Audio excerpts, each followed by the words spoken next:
Good morning, students. Today we are going to start with chapter Heredity and Evolution. I have sent you a link in previous session about heredity and evolution and various terms and concepts related to that. If you have not gone through that video, please watch that first. After that, you will understand this heredity and evolution, DNA, chromosomes, and all kinds of traits very easily. First, we will come on introduction. We can say a recognizable feature of a human being like height, complexion, shape of nose and chin, color of eye and hair, etc. are called characters or traits. See, these terms are very important because these will get repeated in the chapter when we are going to discuss about the Mendel's theory and all. So whatever features we are discussing about any human organism or human being, we can say that height, complexion, shape of nose and chin, color of eye, shape of eyebrows, color of hairs, all these are what? Characters or traits. And the transmission of traits from parents to next generation or offspring is known as heredity. And the hereditary information is present in the gametes of the parents. Thus gametes constitute the link between one generation and next and pass on the maternal and paternal characters on traits to offspring. So we can say that there are not all the traits that are heritable, or we can say that there are not all the traits or characters which can be transferred from one generation to the next generation. So the hereditary information is present in gametes of the parents. So we can say gamete acts as a bridge between one generation and another generation or the next generation, right?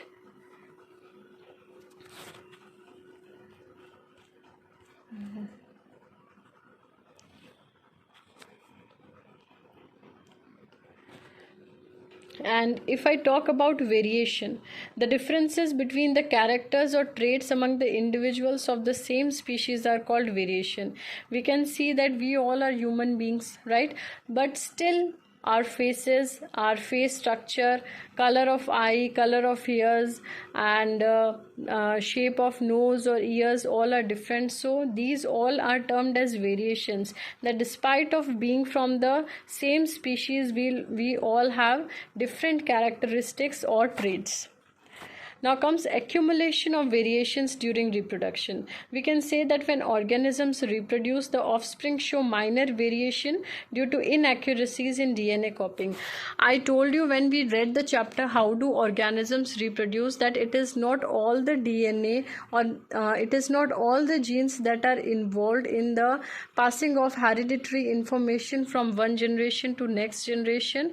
Or we can also say that if one part of the DNA is copied while moving from one generation to next generation, it is not always necessary that the same part of the DNA will be copied while moving from one generation to next generation in another human being. For example, if we take the example of our siblings, for example, in the first child, if former part of the DNA is copied and transferred to the next generation, so it is not always similar, or we can say that it is not always compulsory that in our brother or sister the same part of the DNA, the same amount of the DNA or the same kind of genes are being transferred from one generation to another generation. So these variations are less in asexual reproduction and more in sexual reproduction, because in asexual reproduction these kind of variations are not observed. Some variations are useful because they help organism to adjust to the changes in the environment, but some variations do not help the organism to adjust to the changes and they may die and become extinct. We all know that there are certain organisms that can come under endangered species or vulnerable species or are depleting day by day because they are not able to cope up with the environment around them, so they ultimately die and become extinct. So we can say that variations may be of two kinds. Positive variations are those which are helping us to accommodate or to cope up with the environment around us, and negative variations are those which are not favorable for us or which are not helping us to cope up with the environment around us. we can say there are certain rules for inheritance of characters. So characters are transferred through genes present in the DNA molecule, in the chromosome present in the nucleus. See, this is change. This concept should be very clear. We are having cell. In cell we are having nucleus, in nucleus we are having chromosome, in chromosome we are having DNA, and in DNA we are having genes.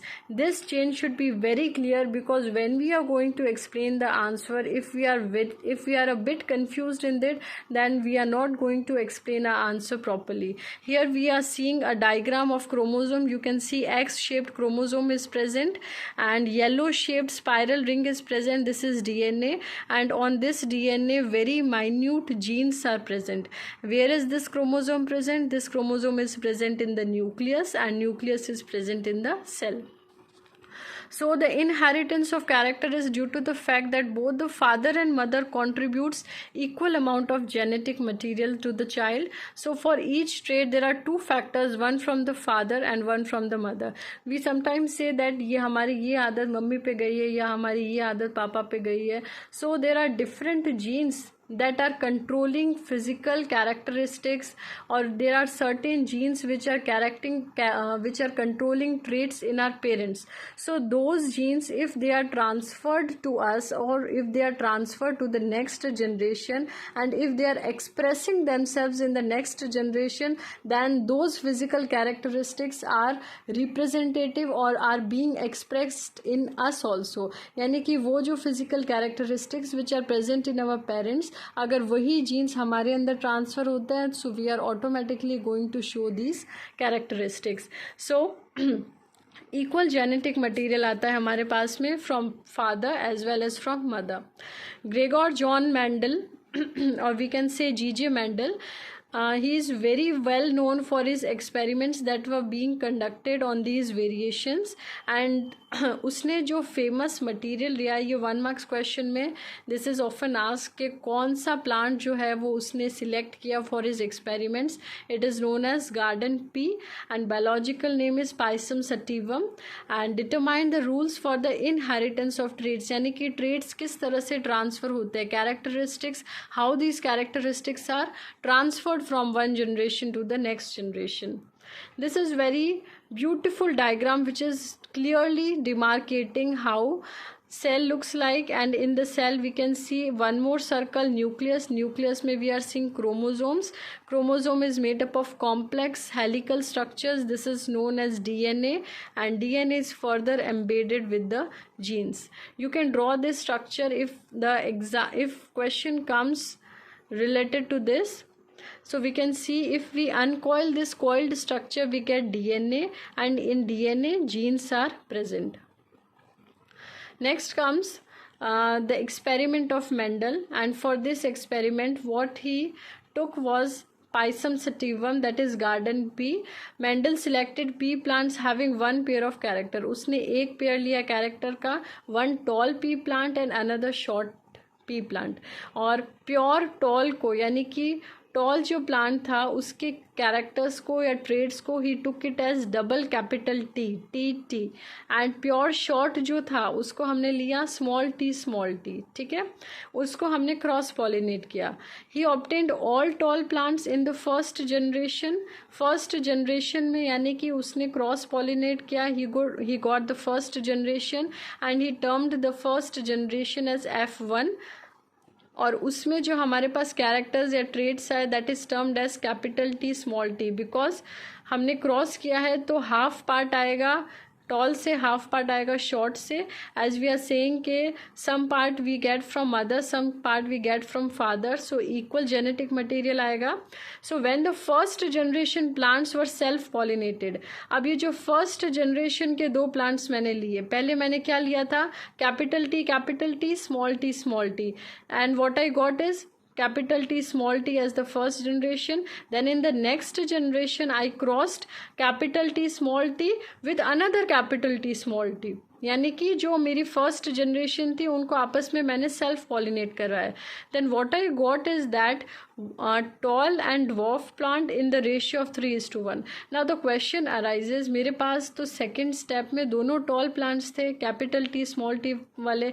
Now from where this dwarf plant came into existence and why this ratio is becoming 3:1. Why not I am getting all the 4 tall plants in the second generation F2. So just look at here. I will also share a link. Please go through that in case you are having any confusion. It will show in an animated way how he performed his experiment. So the ratio of pure tall, hybrid tall, pure dwarf was in the ratio of 1:2:1. यानी कि pure tall मेरे पास था जो सबसे पहले था 1. Then I got hybrid tall कितने 2. Then I got pure dwarf कितना 1. So 1:2:1 is the ratio. And the trait expressed in F1 generation. F1 generation में कौन dominant था? हमारे पास tall plant आ रहा था. तो dominant कौन था? Capital T. It is known as dominant trait. And first generation में I was not getting small t or dwarf plant, but I was getting this dwarf plant in the second generation. So I can say that this small t was not able to express itself in the first generation, but it expressed itself in the second generation. So it is known as recessive trait. So if a question comes like that, what do you mean by dominant trait, what do you mean by recessive trait, we can say that the characteristic or the trait which is able to express itself in the F1 generation or first generation, it is known as dominant trait. And the characteristics which is not able to express itself in first generation but expresses itself in the second generation, or we can say the trait which is suppressed in the first generation, is known as recessive trait. So we can see that short and tall इनको cross किया, आई am getting capital T small T, इनमें self pollination करवाया, I get 3 tall and 1 small.